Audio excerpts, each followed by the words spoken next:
오늘 설교 본문이 4장 전체입니다. 4장 전체의 말씀을 읽으면서 그리고 설교를 준비하면서 제가 큰일 났다 이런 생각을 했습니다. 왜냐하면 이 4장 전체의 말씀이 결코 짧지 않은 말씀인데 이 짧지 않은 말씀을 이 새벽 시간에 또 짧은 설교 시간 이걸 다 끝내야 된다, 다 설명을 해야 된다라고 생각하니까 야 이거 큰일 났다. 적어도 이 4장 전체의 말씀을 가지고 설교를 자세히 하려면 30분씩 설교를 3번 이상을 해야 되지 않을까 하는 생각을 드는데 20분 안팎의 설교 속에서 이 분량을 다 어떻게 강해를 할까 그런 걱정스러운 생각을 하면서 하나님의 지혜를 구합니다. 하나님께서 이 짧은 시간에 4장 말씀을 잘 우리에게 이해될 수 있도록 말씀을 보내주셨으면 좋겠습니다. 여러분들이 잘 알다시피 요한계시록은 전체가 22장으로 되어져 있습니다. 22장으로 되어져 있는 말씀을 우리는 크게 세 부분으로 나눌 수 있습니다. 어떻게 셋으로 나눈 건가? 사도 요한이 본 것과 이제 있는 일과 장차 되어질 일, 이렇게 셋으로 나눠서 요한계시록 22장의 말씀을 설명할 수 있습니다. 그가 본 것과 이제 있는 일과 장차 되어질 일 하여 1장의 말씀은 사도 요한이 본 것입니다. 그리고 2장과 3장은 이제 있는 일입니다. 그리고 오늘 본문을 읽은 이제 4장부터 22장까지의 말씀은 어떻게 앞으로 되어질 일에 대한 말씀입니다. 장차 되어질 일에 대한 말씀이 4장서 22절까지고요. 이 4장서 22장까지의 말씀, 앞으로 되어질 일, 이후에 마땅히 되어질 일에 대한 말씀인데 4장서 22장까지 말씀도 또 셋으로 구분해서 살필 수 있습니다. 4장 이하 22장을 어떻게 또 셋으로 나눌 수 있을까? 4장서 6장까지를 하나 묶어서 이것은 서론이다, 앞으로 되어질 일에 대한, 이후에 마땅히 되어질 일에 대한 설명에 있어서 4장서 6장은 서론에 대한 말씀, 그 다음에 7장 이하 19절의 말씀은 본론이다. 그리고 20장부터 22장은 결론이다. 이렇게 서론, 본론, 결론 4장서 22장을 이렇게 나눠서 설명을 할 수 있습니다. 자, 4장 1절 말씀을 봅니다. 1절 말씀 앞부분만 제가 읽을게요. 이 일 후에 내가 보니 하늘에 열린 문이 있는데, 이렇게 말씀에 설명됩니다. 여기서 이 일 후에 내가 보니, 여기서 말하는 이 일 후란 무엇을 이야기하는 것일까? 이 일 후에 어떤 특별한 사건으로 생각하지 않았으면 좋겠습니다. 여기서 이 일 후는 어떤 사건 이후를 말씀한다기보다도 이후에 말씀하는 내용을 주목하라는 그런 의미의 내용으로 여러분들이 이해하시고 4장 1절을 기억하시면 될 겁니다. 이후에 마땅히 되어질 일들에 대해서, 이후에 내가 말하는 것에 대해서 주목해라, 그런 뜻의 단어로 이해했으면 좋겠고요. 이 일 후에 그 다음에 나팔 소리 같은 큰 음성이 하늘로부터 들려졌다라고 말씀을 합니다. 그런데 그 나팔 소리 같은 큰 음성이 뭐라고 이야기하래요? 이리로 올라오라. 여기서 말씀한 나팔 소리 같은 큰 음성은 곧 1장 10절 말씀을 연결시켜 생각해 보았더니 그건 하늘 보자 예수 그리스도의 음성입니다. 예수 그리스도께서 사도 요한에게 이리로 올라와라. 그리고 왜 이리로 올라오라 말씀하는가? 이후에 마땅히 되어질 일을 그에게 보여주시려고, 그를 알게 하시려고. 여러분, 우리 기독교의 하나님은, 우리가 믿는 하나님은 어떤 분이신가? 우리 하나님의 특징이 있습니다. 어떤 특징이 있으시지요? 말씀하시고 말씀대로 이루시는 분이시다라는 겁니다. 이게 하나님의 특징 중에 하나입니다. 자, 보세요. 아모스서 3장 7절 말씀을 같이 한번 봤으면 좋겠습니다. 같이 읽겠습니다. 시작. 주 여호와께서는 자기의 비밀을 그 종 선지자들에게 보이지 아니하시고는 결코 행하심이 없으시로다. 여러분, 하나님의 특징입니다. 하나님은 말씀하시고 말씀대로 이루시는 하나님. 하여 밤모섬의 사도 요한을 하나님께서 이리로 올라와라.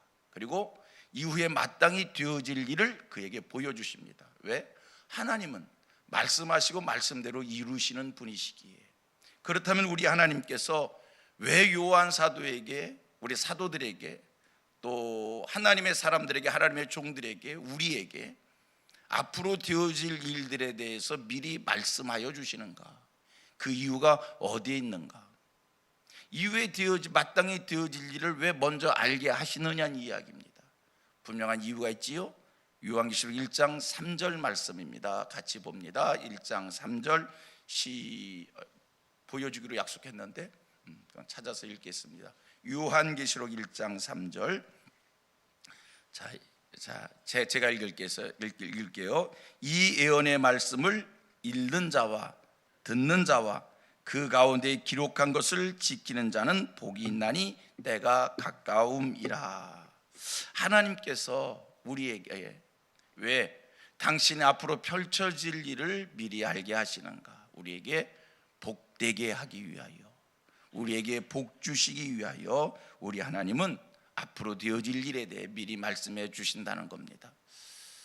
우리를 겁주고 우리를 공포스럽게 하기 위해서가 아니라 택한 이들에게 복 주시기 위하여.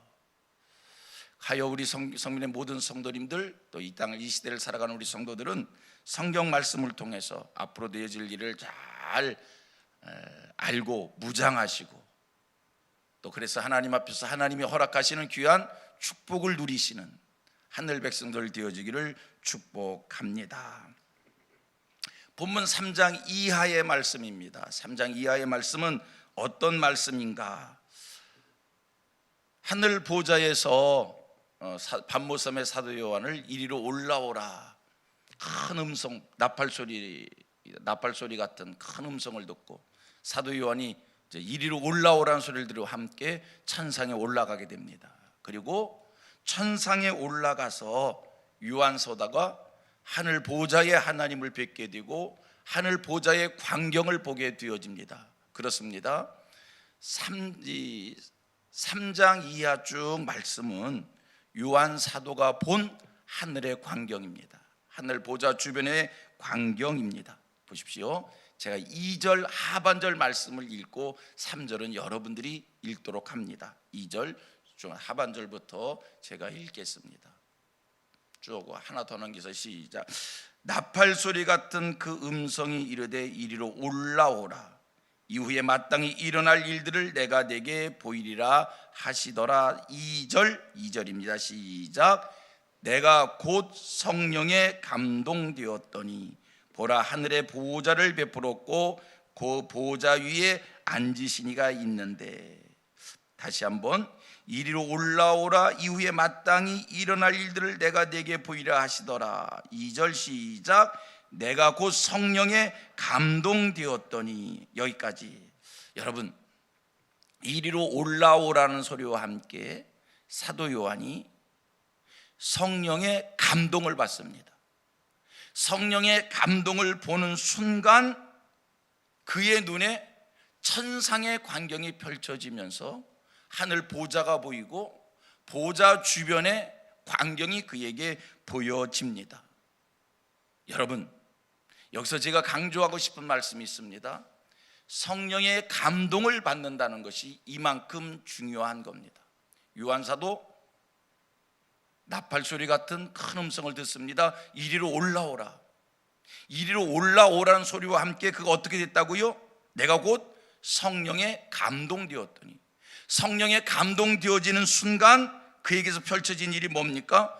평상시에 볼 수 없었던 신비한 하늘의 광경이 그에게 보여졌고 평상시에 듣지 못했던 하늘의 음성을 그가 듣게 되었다라고 하는 사실입니다. 성령의 감동하심이 이렇게 중요한 겁니다. 오늘 저와 여러분에게 우리 성민교회 안에 성령의 감화 감동하심이 충만하기를 소원합니다.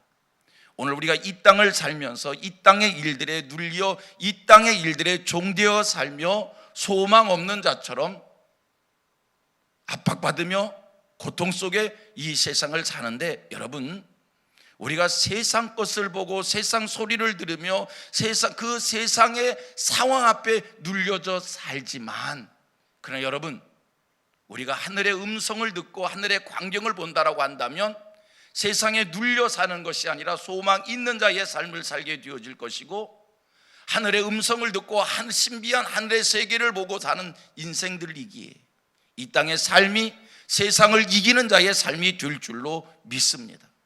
그런 삶이 되기 원하기에 오늘 우리에게 필요한 것이 무엇입니까? 성령의 감동을 받는 일입니다. 요한사도 반모섬에 유배되어져 있습니다. 돌섬입니다. 얼마나 곤고했을까요? 얼마나 암울했을까요? 얼마나 답답했을까요? 그러나 그가 이런 반모섬에 유배되어져 있었지만 성령의 감동을 받는 순간 반모섬의 상황을 본 것이 아니라 하늘의 광경을 보았다는 것입니다. 하늘의 광경을 오늘 우리도 믿음으로 볼 수 있습니다. 오늘 우리도 하나님의 나라에 대한 소망이 확실해질 수 있습니다. 성령의 감동을 받는 일인 줄로 믿습니다. 성령의 감화 감동이 저와 여러분에게 우리 성민교회 속에 충만하기를 소원합니다. 자, 3절로 이제 3절 이하 6절 말씀, 사도 요한이 본 하늘 광경의 모습입니다. 하늘 보좌의 광경인데, 자, 3절 말씀 무슨 말씀인가? 하늘 보좌에 앉으신 하늘 보좌에 앉으신 의 모습이 3절 말씀입니다. 3절 말씀입니다. 3절 같이 읽겠습니다. 보좌에 앉으신 이의 모습인데, 시작. 앉으신 이의 모양이 벽옥과 홍보석 같고 또 무지개가 있어 보좌에 둘렸는데 그 모양이 녹보석 같더라. 그 다음 4절입니다. 4절은 보좌를 두른 24 보좌들에 대한, 24 장로들이 앉은 보좌이지요. 24 보좌들에 대한 말씀입니다. 4절 시작. 또 보좌에 둘려 24 보좌들이 있고 그 보좌들 위에 24 장로들이 흰 옷을 입고 머리에 금관을 쓰고 앉았더라. 그 다음 5절 6절 무슨 말씀입니까? 보좌로부터 나는 큰 소리가 있고요, 보좌 앞에 광경이 말씀되어지고 있습니다. 5절 6절 시작. 보좌로부터 번개와 음성과 우레소리가 나고 보좌 앞에 켠 등불 7이 있으니 이는 하나님의 7영이라. 보좌 앞에 수정과 같은 유리바다가 있고 보좌 가운데와 보좌 주위에 4 생물이 있는데 앞뒤에 눈들이 가득하더라. 지금 보좌, 하늘 보좌 계속 강조돼서 반복돼서 나오고 있습니다. 보좌란 말의 뜻이 뭘까? 보좌는 임금들이 앉는 자리를 우리는 보좌라고 이야기합니다. 하늘 보좌는 뭘까요? 하나님이 앉으신 곳입니다. 우리 하나님 하늘에 하늘 보좌를 펼치시고 하늘 보좌에 앉으셔서, 자, 그렇다면 하늘 보좌의 하나님께서는 그 하늘 보좌에서 어떤 일을, 무슨 일을 하고 계시는가? 제가 성경 몇 곳을 찾아보도록 하겠습니다. 우리 하나님 오늘도 그 하늘 보좌에서 어떤 일을 하고 계신가? 무슨 일을 하고 계신가? 분명한 것은 하나님께서 하늘 보좌에 앉으셔서 이 땅을 굽어 살피신다는 겁니다. 분명한 것은 하나님께서 하늘 보좌에 앉으셔서 세상 만물을 통치하신다라고 하는, 이 세상 만물을 통치하신다는 겁니다. 자, 시편 11편 4절입니다. 여호와께서는 그의 성전에 계시고 여호와의 보좌는 하늘에 있으며, 시작. 그의 눈이 인생을 통촉하시고 그의 안목이 그들을 감찰하시도다. 오늘도 여호와는 하늘 보좌에서 우리 인생들을 통촉하시고 우리들을 감찰하십니다. 또 성경을 봅니다. 시편 45편 6절입니다. 시작. 하나님이여 주의 보좌는 영원하며, 하늘 보좌는 영원한 보좌입니다. 그 다음 계속 또 시편 93편 2절입니다. 시작. 주의 보좌는 예로부터 견고히 섰으며 주는 영원부터 계셨나이다. 시편 103편 19절 시작. 여호와께서는 그의 보좌를 하늘에 세우시고 그의 왕권으로 만유를 다스리시도다. 하늘 보좌에서 왕권으로 만유를 다스리고 계시다. 그 다음에 히브리서 4장 16절 시작. 그러므로 우리는 긍휼하심을 받고 때를 따라 돕는 은혜를 얻기 위하여 은혜의 보좌 앞에 담대히 나갈 것이니라. 하늘 보좌에서 오늘도 우리에게 은혜를 더하시는 하나님입니다. 여러분들도 성령의 감동하심 속에 하늘 보좌를 바라보시고 하늘 보좌로부터 임하는 하나님의 통치, 하나님의 구원, 하나님의 은혜가 충만하기를 축원합니다. 창세기 28장 12절 13절 말씀을 보면 야곱이 하늘 보좌를 바라보면서 위로를 받고 하나님의 약속을 보장받습니다. 이사야서 6장의 말씀을 보면 이사야가 하늘 보좌를 보면서 새롭게 되는 은혜, 하나님의 사명을 부여받습니다. 사도행전 7장 54절을 보면 스데반이 하늘 보좌를 바라보면서 핍박의 두려움을 이기며 영광스럽게 순교자로 승리합니다. 그러므로 오늘 하늘 보좌를 바라보는 신앙, 하늘 보좌 앞에 서는 신앙, 하늘 보좌 중심의 신앙이 되기를 축복합니다. 우리가 하늘 보좌 앞에 서려면, 하늘 보좌를 바라보려면, 하늘 보좌 중심의 신앙이 되려면 뭐지요? 성령의 감동하심을 받아야 합니다.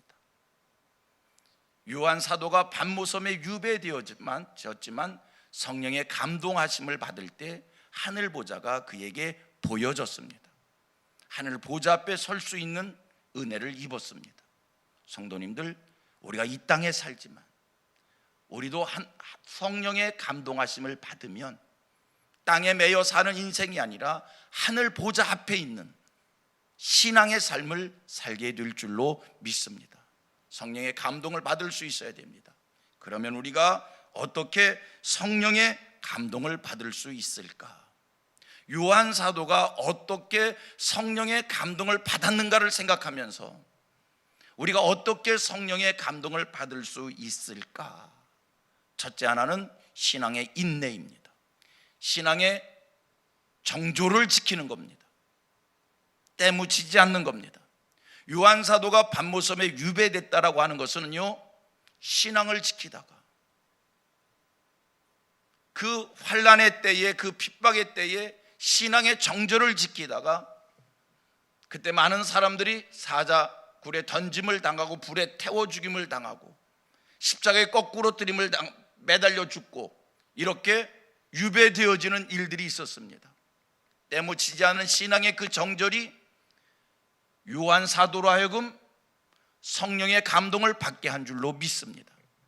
여러분, 신앙의 정절을 지키는 것, 거룩한 신앙, 경건한 신앙, 말씀대로 믿고 말씀대로 이 신앙, 사는 신앙, 그것이 우리를 성령의 감동을 받게 하는 은혜가 될 줄로 믿습니다.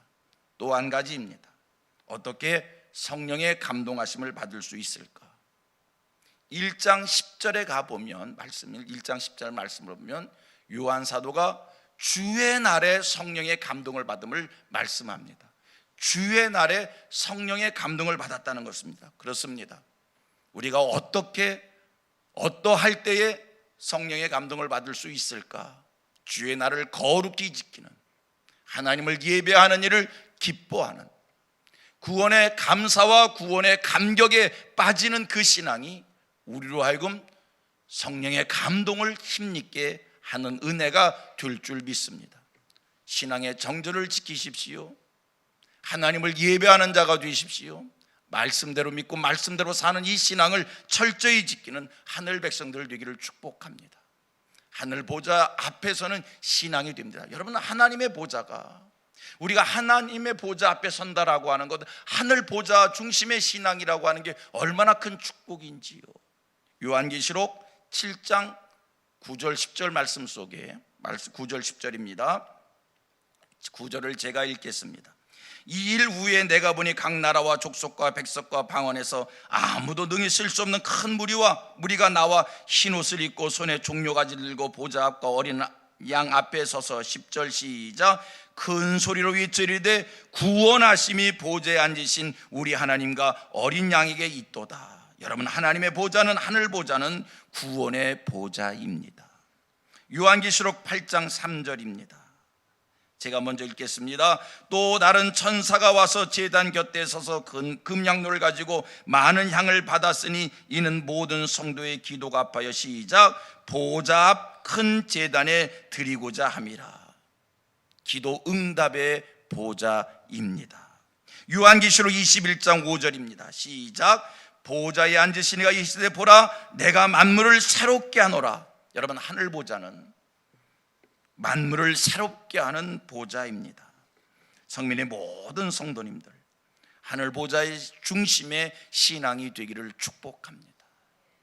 변두리 신앙이 되지 말고요, 하나님의 중심을, 하나님의 보좌를 바라보고 하늘 보좌의 신앙, 하늘 보좌는 구원의 보좌요, 기도 응답의 보좌요, 새롭게 하는, 만물을 새롭게 하는 보좌입니다. 성령의 감동하심을 받아 신앙의 정절을 잘 지키시고요, 하나님을 기쁘게 예배하시고요, 말씀대로 믿고 말씀대로 사는 이 주님의 날을 잘 지키는 우리 성도들 되시어서 하나님 보좌에, 하늘 보좌 앞에 신앙인들이 되기를 축복합니다. 자, 그리고 7절로 11절 말씀은 무슨 내용이냐면요, 그냥 간단히 설명하면 7절로 11절은 천상의 존재들이 보좌 주변의 존재들이 곧 24장로들과 네 생물을 이야기합니다. 읽어보면 그래요. 이 천상의 존재들이 하나님을 찬송하고 하나님을 경배하고 하나님을 영원하게 해드리는 그러한 광경을 요한 사도가 본 겁니다. 여러분, 천상에서는 지금 어떤 일이 펼쳐지고 있을까? 우리가 소원하는 게 하나님의 나라예요. 그 하나님의 나라는 어떤 곳인가? 우리가 이 땅에 살기에 하나님의 나라를 지금 몰라요. 그곳이 어떤 곳인지를 몰라요. 가봐야 알아요. 근데 성경이 지금 요한 사도가 이 천상을 보고, 하늘을 보고 말씀을 풀어주어 설명했는데, 천상에서 어떤 일이 펼쳐지고 있는가? 하나님을 찬송하고 하나님을 경배하고 하나님을 영화롭게 하는 그 일이 지금 천상에서 펼쳐지고 있는 겁니다. 여러분, 오늘 이 땅에 살면서 여러분들의 삶이 천국 생활 되기를 원하십니까? 그 천국 생활이라는 건 찬송하는 생활입니다. 하나님을 찬송하고 하나님을 경배하는 겁니다. 하나님을 영화롭게 해드리는 겁니다. 우리 성민교회, 이 땅에서의 천국의 모형이 되기를 원합니다. 우리 교회가 천국의 모형이라면 이 교회가 크게 하는 일이 뭡니까? 하나님을 영화롭게 해드리는 일입니다. 하나님을 찬송하고 하나님을 경배하고 하나님을 기쁘시게 해드리는 일, 이게 천국입니다. 그런 천국의 모형이 우리 성민교회 되기를 축복합니다. 7절 이하 11절은 이렇게 간추려 말씀을 드렸고요. 짧은 시간에 다 설명을 하다 보니까 자세히 할 수 없는 부분들이 있어서 몇 가지 숙제를 드립니다. 집에 가셔서 좀 오늘 중에 천천히 성경을 읽으면서 첫째, 한번 잘 살펴보십시오.